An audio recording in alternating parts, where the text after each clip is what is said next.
একটা গেম হবে দেখো, 1 মিনিটের মধ্যে যদি এ থেকে জেড অব্দি লিখতে পারো তাহলে পেয়ে যাবে এতগুলো জেমস। ঠিক আছে, লেখো, শুরু করে দাও। মুখে বড় বড়। হুম। বি বাহ।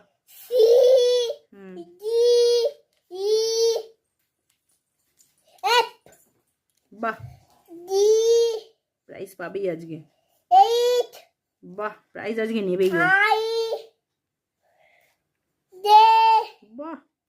কে হুম। এল বাহ, হাত চালাও, একটু হাত চালাও। এম হুম। এন বাহ। ও বাহ। পি পি হুম। কিউ বাহ। আর বাহ, এস তাড়াতাড়ি। হ্যাঁ। টি বাহ। ইউ বাহ। ভি ডাব্লিউ বাহ। এক্স বাহ। ওয়াই বাহ। বাহ। বাহ। জেড। বাবা, 1 মিনিটও হয়নি তার আগেই শেষ হয়ে গেছে। আর রুদ্র পেয়ে গেল অনেকগুলো জেমস। বাবা, হাততালি হাততালি।